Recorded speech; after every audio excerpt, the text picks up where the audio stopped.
आज हम लोग आरोह के दूसरे चैप्टर, काव्य खंड के दूसरे चैप्टर मीरा के पद, इसका अध्ययन करेंगे।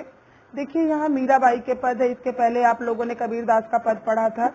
मीराबाई जो थी ये भी सगुण धारा की महत्वपूर्ण भक्त कवित्री थी। ये कृष्ण की उपासिका थी, कृष्ण की ही ये उपासना करती थी, उन्हीं की पूजा। कविता में सगुण भक्ति मुख्य रूप से मौजूद है, क्योंकि ये जितनी भी आप इनके दोनों पद पढ़ेंगे, दोनों में आपको सगुण भक्ति ही मुख्य रूप से दिखेगा, लेकिन कहीं कहीं आपको निर्गुण भक्ति का भी प्रभाव दिखेगा। एक तो सगुण और निर्गुण के बारे में हम लोग जान लें। सगुण वो होता है जो भगवान के किसी एक रूप की पूजा करता है, और निर्गुण जो होते हैं वो भगवान के वो निराकार मानते हैं, वो भगवान का कोई आकार या रूप नहीं मानते हैं। तो मीराबाई जो थी वो सगुण भक्ति धारा की थी, क्योंकि वो कृष्ण को अपना सब कुछ मानती थी। वो कृष्ण के रूप की पूजा करती थी, उनके आकार की पूजा करती थी, उनको अपना भगवान मानती थी।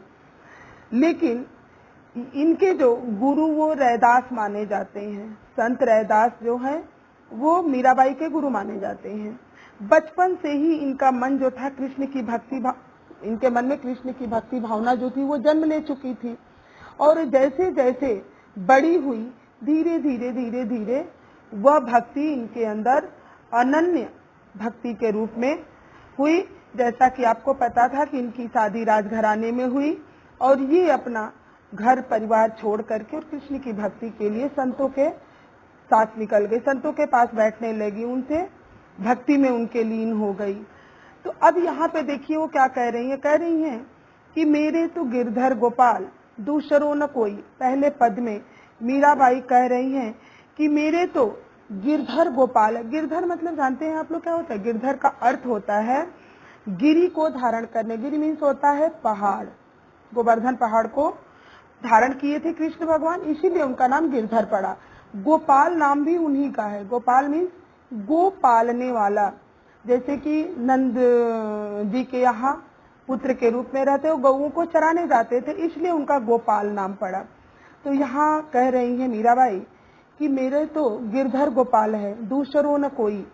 इनकी भाषा जो है ना, वो ये दोनों पद लिए गए हैं मीराबाई के नरोत्तम दास स्वामी द्वारा संकलित संपादित मीरा मुक्तावली है, उसी मीरा मुक्तावली से ये दोनों पद लिए गए हैं। तो पहले पद में कह रही हैं मीराबाई कि मेरे तो गिरधर गोपाल दूसरो न कोई। मेरे तो गिरधर गोपाल ही है, दूसरा इस संसार में कोई मेरा नहीं है।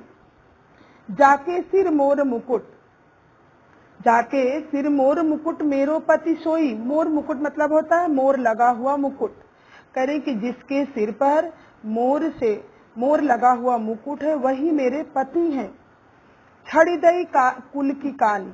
करें कि छाड़ी दई कुल की कहानी कहा करिए कोई। देखिए कुल की कहानी मतलब है कुल परिवार की मर्यादा। हमारे यहाँ हम किसी न किसी परिवार से रहते, उस खानदान की जो मर्यादा होती है, जो नियम होता है, उसके अंदर रहना, यह होता है कुल हमारा। तो यहाँ पे कह रही हैं मीराबाई कि छाड़ी दई कुल की कहानी। छाड़ी दई मतलब छोड़ दिया, कुल की कहानी अपने परिवार की मर्यादा को कहा करिए कोई। यहाँ पे अनुप्रास अलंकार कह रही है कि अब मुझे कोई क्या कहेगा इसकी परवाह करना मैं छोड़ दी हूँ। इसके लिए मैंने अपनी परिवार की मर्यादा को छोड़ दिया है। संतन संग बैठी बैठी लोक लाज खोई।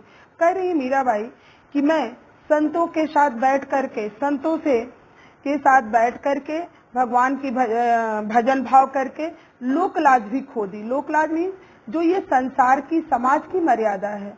यहाँ पे मीराबाई के कहने का मतलब है कि मैंने अपने खानदान की मर्यादा भी, परिवार की मर्यादा भी छोड़ दी, क्योंकि मैं अपना घर छोड़ करके बाहर निकल गई कृष्ण की भक्ति में। तो अब मुझे ये डर नहीं है कि मुझे कोई क्या कहेगा। संतन ठीक बैठी बैठी, संतों के साथ बैठ बैठ के और भक्ति करके जो समाज की हमारी एक मर्यादा थी, एक बहू के लिए, एक बेटी के लिए, उसको भी मैंने खत्म कर दिया। अश्वन जल सींची सींची प्रेम बेली बोई। अश्वन जल सींची सींची, आंसुओं के जल से सींच सींच करके, मतलब सींच में सींचना, किसी भी चीज को जैसे पानी से किसी पौधे को लगा करके हम सींचते हैं, वही यहाँ पे आंसुओं के जल से सींचने की बात कह रही हैं। सींच सींच में है आपका पुनरुक्ति प्रकाश, दोनों का अर्थ सेम है, एक ही शब्द की आवृत्ति 2 बार हुई है।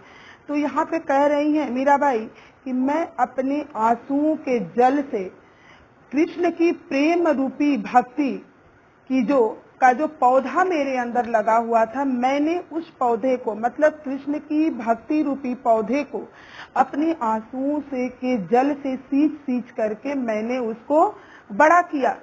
अब तो बेली फैली गई, आनंद फल होई, करे कि अब तो कृष्ण की भक्ति जो है, भक्ति में मैं पूरी तरह से डूब गई हूँ। फैल गया मतलब वो पूरी तरह से एक फैल करके चारों तरफ अपना आकार बढ़ा दिया। आकार बढ़ाने का मतलब भक्ति में पूरी तरह से मीरा का डूब जाना। करे कि अब तो वह प्रेम रूपी जो भक्ति थी कृष्ण की, वो हमारे अंदर फैल करके और बड़ा विस्तार रूप ले चुकी है। आनंद फल हुई, और बल्कि उसका फल भी मिलने लगा। फल का मिलना मतलब इस सांसारिक ज्ञान प्राप्त हो गया कि संसार में उनके सिवा कुछ भी नहीं है। इस संसार की वास्तविकता का ज्ञान हो गया है मुझे। दूध की मथनिया बड़े प्रेम से विलोई, करे कि दूध की मथानी, मथानी मीन्स होता है मथने वाला, जिससे हम लोग दूध से घी निकालते हैं, या दही से जिसके द्वारा मथ के घी निकालते हैं। तो वही करे कि यह संसार रूपी दूध को मथने के लिए भक्ति रूपी जो मथानी है, मैंने उसे बड़े प्रेम से, बिलोई मीन्स मथना, बड़े ही प्रेम से मैं मथना शुरू की संसार को अपनी भक्ति रूपी मथानी से। दधी मथी घृत काढ़ी लियो डारी दई छोई, करे कि दधी में से अपनी भक्ति से, मतलब इस संसार से मैं अपनी भक्ति रूपी मथानी से मथ मथ करके, और इसका जो सार है, जो इस दुनिया की सच्चाई है, वो मैं जान ली। उसका वो किससे उदाहरण दे रही, घी से, कि जिस तरह दही को मथ करके और घी निकाल लेने पे छाछ बच जाता है, उसमें कोई तत्व नहीं रह जाता है, उसका मेन तत्व घी होता है, उसे आदमी निकाल लेता है। इसी तरह इस संसार का जो मेन तत्व है वो भगवान की प्राप्ति, और इस संसार में की जो सच्चाई है, जो कभी नश्वर नहीं होती है, जो कभी नष्ट नहीं होना है, तो उस भगवान को मैंने इस दुनिया से प्राप्त कर लिया। दही में से मत करके घी को निकाल लिया। डारी दही छोई, अब तो यह संसार एक छाछ के समान है, जो सारहीन है, तत्वहीन है, अब इसमें कोई तत्व बचा ही नहीं है। भगत देखी राजी हुई, जगत देखी रोई।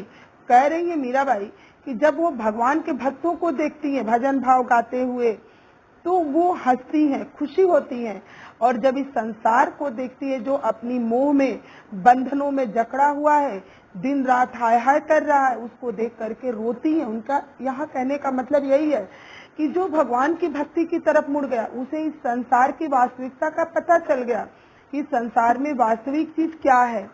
लेकिन जो इस संसार के मोह बंधनों में जकड़ा हुआ है, उसको देख करके रोती है कि आज भी वह आदमी अंधकार में डूबा हुआ है। दासी मीरा लाल गिरधर तारो अब मोही। मीराबाई कह रही कि हे गिरधर, ये मैं आपकी दासी मीरा हूँ, और मुझे अब इस भाव सागर से पार करो, निकालो।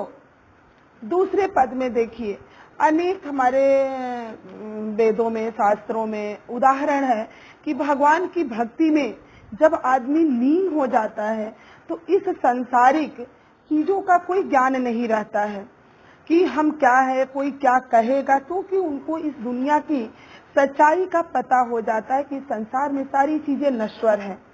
मीराबाई भी कृष्ण की भक्ति में कुछ इसी कदर थी। देरा दूसरे पद में, पग घुघरू बांधी मीरा नाची। दूसरे पद में मीराबाई कह रही है कि मैं अपने पैरों में घुघरू बांध करके और कृष्ण की भक्ति में नाचने लगी। ये उदाहरण दे रही है कि मुझे ये संसार क्या नचाएगा, मैं तो कृष्ण के प्रेम में अपने आप ही पग में घुघरू बांध करके मैं उनकी भक्ति में नाच रही हूँ। मैं तो मेरे नारायण सु आप ही हो गई साची। करे कि मैं तो अपने नारायण की, अपने कृष्ण की अपने आप ही हो गई, मुझे पता ही नहीं चला यही सत्य है। आप ही मतलब अपने आप ही मैं कृष्ण की हो गई, कब उनकी भक्ति में डूब गई, यही सत्य है, मुझे इसका पता ही नहीं चला।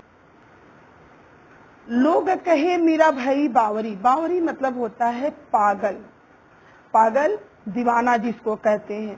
कह रही मीराबाई कह रहे हैं कि लोग संसार के कहते कि मीरा तो पागल हो गई है। न्यात कहे कुलनासी, न्यात मतलब रिश्तेदार, जो उनके रिश्तेदार है वो कहते कि यह कुलनासी मतलब खानदान का नाश करने वाली है। विष का प्याला राणा भेजा, पीवत मीरा हासी, जहर का प्याला मीराबाई के लिए राणा ने भेजा था। पीवत मीरा हासी, और मीरा उस जहर के प्याले को हंसते हुए पी गई। कह रही है कि मीरा के प्रभु गिरधर नागर, मीराबाई कह रही कि हमारे प्रभु जो गिरधर नागर हैं वो सहज मिले अविनाशी, वो मुझे बड़ी ही सरलता से मिल गए, जिनका कभी नाश नहीं होना, वो हमेशा हमारे दिल के अंदर निवास करते हैं, हमारे मन के अंदर निवास करते, अविनाशी जिसका कभी, जो नश्वर नहीं है, जो कभी नष्ट नहीं होते हैं। देखिए ये मीराबाई के जो दोनों पद हैं वह मूलतः राजस्थानी भाषा में लिखा गया है, लेकिन आप इसमें पूरा पढ़ने के बाद आपको दिखाई देगा कि कहीं कहीं ब्रज भाषा का भी प्रभाव इनके दोनों पदों में दिखता है, नहीं तो यह मूलतः राजस्थानी ही भाषा है।